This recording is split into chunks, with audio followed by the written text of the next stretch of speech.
Hi everyone, thank you for being there on this last day of OHBM morning, next day of the club night. I'm Iris Menu from NYU Langone and with Bart Larsen from University of Minnesota. We're really excited to host this session on brain iron.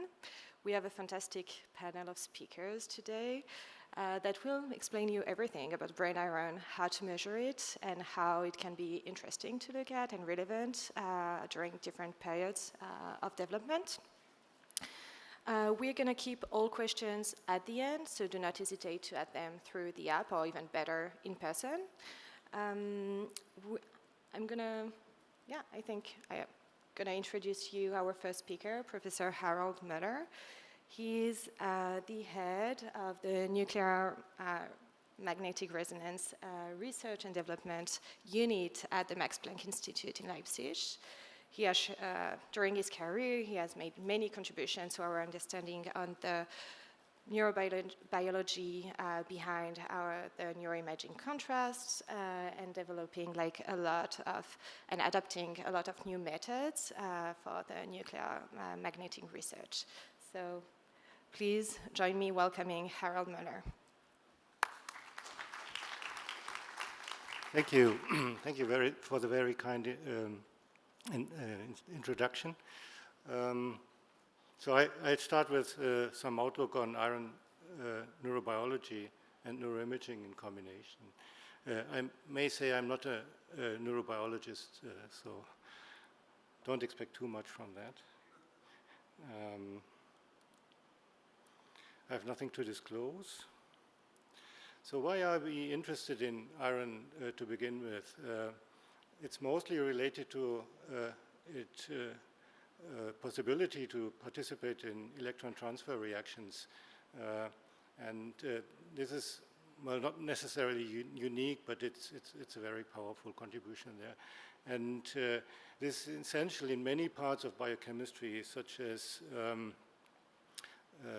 DNA synthesis, oxygen transport, mitochondrial function, myelin formation or maintenance, links to biochemistry of neurotransmitters and so forth.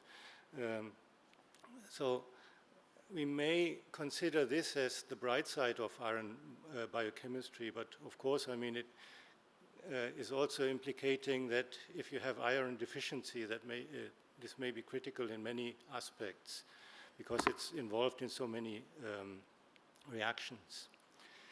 There's also a dark side to it because basically following the same principle of redox reactions, it can contribute to the generation of reactive oxygen species. For example, in this Fenton reaction shown here, producing hydroxy radicals, and as they are very reactive, it can do a lot of damage to the cells. So iron overload may also be very critical, and to sum up from those two parts, we could say that iron homeostasis is very crucial for an organism or for a cell. So why MRI when we talk about iron? I've put up here an MRI image, as you've seen many, I assume, and reflect that what we are seeing is basically a distribution of water in here. So it's not that spectacular with regards to iron. And why is it water? Mostly because water is very abundant, so like some 70% or so in the brain. And there's a second aspect to it. If you zoom in onto a molecular scale, water is also highly mobile. And this is very important because then we have a narrow resonance line and we can make images and encode them nicely and so forth. But we know that we can not only do proton density images like the one that I'm displaying here, so we can do many more contrasts with MRI, and that brings us a little closer to the topic here. So we may be interested in molecules like this. This is ferritin, this is neuromelanin shown here. We'll come back to that later in the presentation. And if they interact with water molecules, then they may impact relaxation properties like T1, T2, T2 star, and so forth. They have an impact on magnetic susceptibility and other aspects. And by these interactions, we can actually manipulate contrast to get information on iron.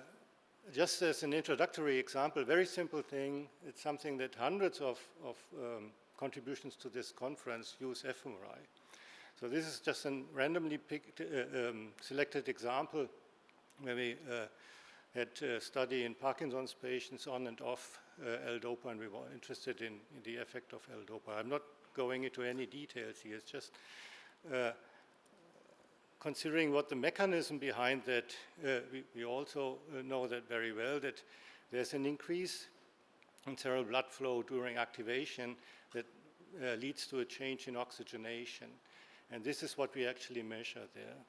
And if we zoom in to, again, to a more molecular level, what is important here is, of course, hemoglobin, where the oxygen is bound to. And if we zoom in further, it's these porphyrin rings that are shown here in this zoom again. And there's an iron in the center, ferrous iron, that actually will bind the oxygen. As shown in this sketch from a lab book, and that's not my lab book, this one from Linus Pauling in 1935. And what is important in these notes here, that's why I put it up here, I'm highlighting it here. He discovered that when iron does not carry, when hemoglobin does not carry any oxygen, it's paramagnetic. It's a high spin iron 2. And when oxygen binds to it, then it becomes diamagnetic. It's a low spin. And this leads to a relatively strong change in the magnetic susceptibility, so the effect that scales the magnetic field, the local magnetic field, and that is basically what we sense with fMRI. But we can also use the same principles to get some information of other iron stores in the brain. So this is the mechanism depicted here. So we have it's also something just you will know. There's a blood vessel, and if there's no magnetic susceptibility gradient between what is inside the blood vessel and the outside tissue, we have a flat B0 profile.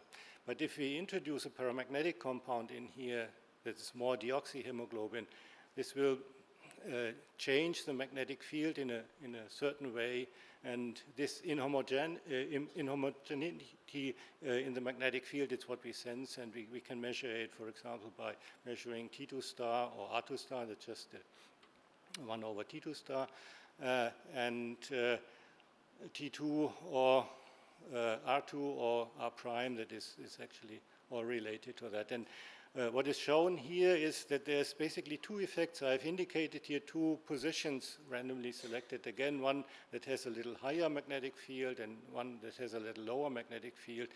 And these isochromates that we prepare by sending out an RF pulse, they will evolve and dephase. And so there's, they spread out more when time proceeds, and there's also some sort of phase shift that's involved here, and these two effects are basically important here. And this summarizes it a little bit. So if you want to measure effects related to susceptibility, whether it's a relaxation effect or whether it's susceptibility directly, we can use a simple gradient echo technique. We can use the magnitude and measure T2 star or R2 star, which gives us information mostly on local magnetic field variation. Or we can sense the phase of the signal, which is written down here. And this gives us information about the average local field change. This is the delta B0 here. And this can be related to magnetic susceptibility. So I'm talking a little bit more on magnetic susceptibility than T2 star or R2 star, because it's a little more tedious to get the information. So consider we have a brain inside a magnetic field as shown here. Due to the composition of the tissue, we have a distribution of susceptibility. And from that, inside the magnetic field, we can calculate the magnetic field profile in the same object here. And this is relatively straightforward. We just, if you have the susceptibility distribution, we just have a convolution with the field of a dipole that is shown here. And this is known for more than 100 years. So we can do this from first principles. So what we would measure is our magnitude and phase signal. But this is not how we do our experiment. We don't know in the beginning what the susceptibility distribution is. We know the magnetic field quite well. So what we actually have to solve is not the forward problem, but the inverse problem, which can also be written down relatively straightforwardly, especially if we do it in Fourier space. And there's another aspect that is shown here. You may recognize that the phase image that I'm showing here is not as nice as the one that I showed on the previous slides. So it indicates a little bit that we have all kinds of artifacts related here that we have to basically clean up first before we can use that information. And this is summarized here. So this would be a simplified pipeline of quantitative susceptibility mapping. We start with our data acquisition in a multi-channel coil these days, so we'll have to combine all these signals properly to get an undistorted phase information. It has these wraps because the phase is bound to values between minus pi and pi, so whenever there's the evolution of phase with increasing echo time would go beyond, for example, pi, there would be a wrap. So this needs to be cleaned up. So that would be one of the first steps here, and we get an unwrapped phase image. You will still recognize it looks different from the one that I showed before, and the reason for that is that the impact from the susceptibility from field distortions is not a local effect. So we, for example, have an impact from a bad shim if it occurs, or from the sinuses and so forth. And these long-range field distortions, they need to be cleaned off because we're only interested in the local effects inside a voxel. So we have to remove these background fields, and then we get the local field map, and the next step would be then to convert the field distribution to the susceptibility distribution as shown here. And there's one problem mathematically, if we, with this inverse problem, if you look at the dipole kernel that I've written here, there are certain directions when this kernel becomes 0. And then this is mathematically not defined, so we have to do something about that.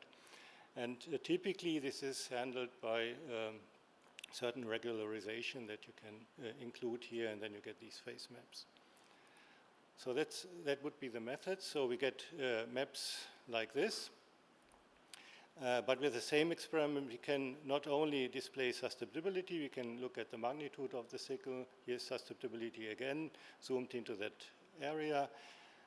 We can also map out the frequency distribution or R2 star. We get all this from one experiment. And you see that these come with very different contrasts, and they can be used to delineate structures, especially in subcortical structures. This is very helpful.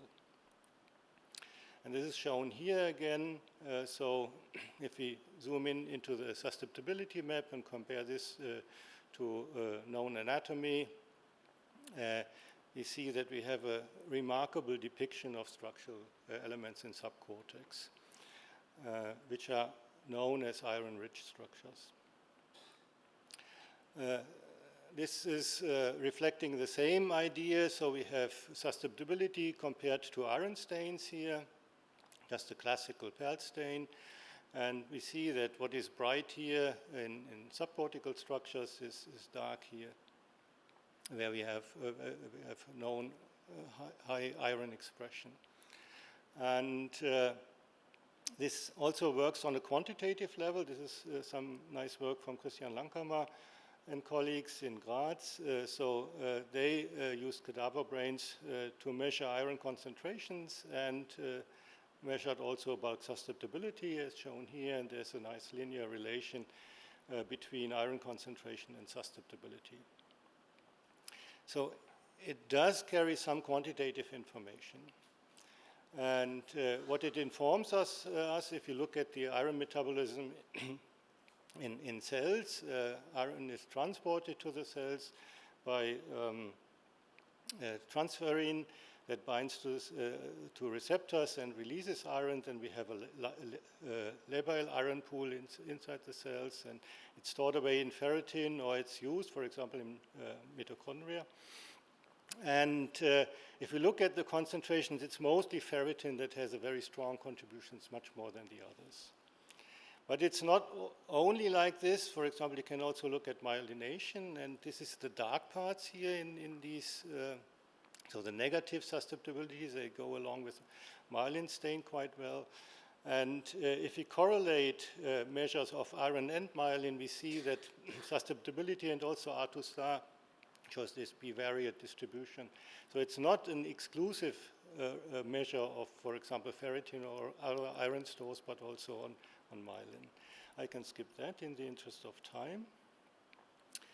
It's an interesting idea if we could separate paramagnetic and diamagnetic contributions, and this is indicated here. There are several ways. This is one that we used, developed by Junle Liu's group. So we can basically break up the signal to different sources and write down what the signal decay, including phase, would look like, and try to decompose that from a multi-echo acquisition, which is quite tedious, but it works to some extent.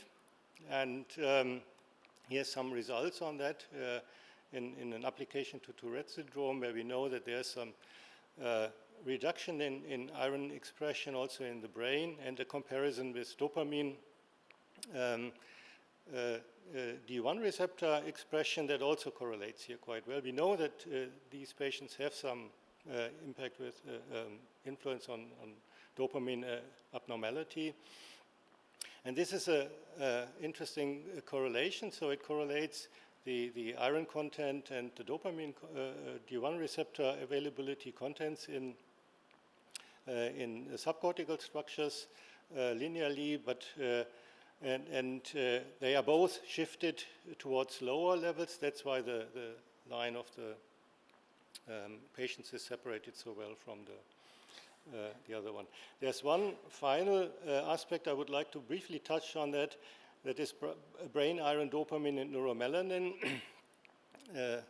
Oops, I should go back. Well,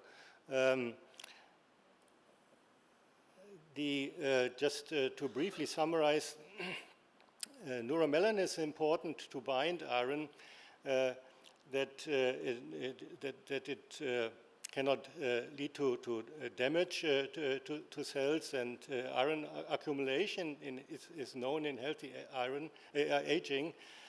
So neuromelanin has a neuroprotective role, whereas in neurodegeneration there is enhanced iron accumulation and loss of neuromelanin, and neuronal loss and neuromelanin release. So the equilibrium between iron, dopamine, and neuromelanin is also crucial for cell homeostasis.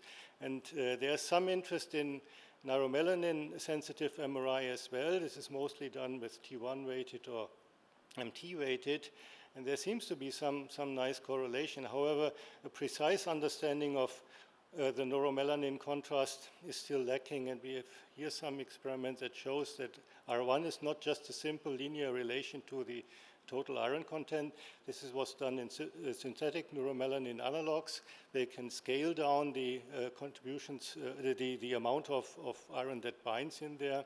And the reason for that, just briefly, is that we have multiple sites where iron can bind to with different magnetic properties. So this mononuclear site, it's just paramagnetic, whereas this multinuclear site is similar to ferritin, where you have many irons bound to one of these oxy bridges, and they couple antiferromagnetically, so they have completely different behavior.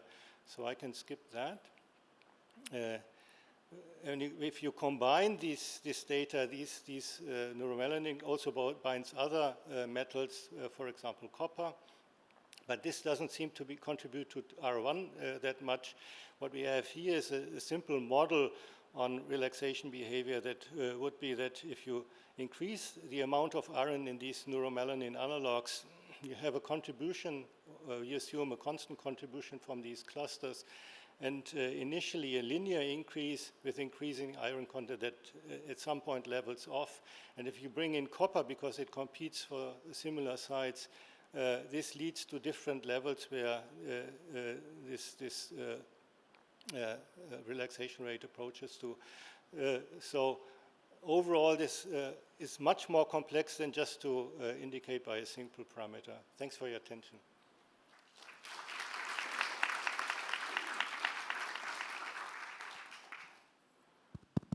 Thank you.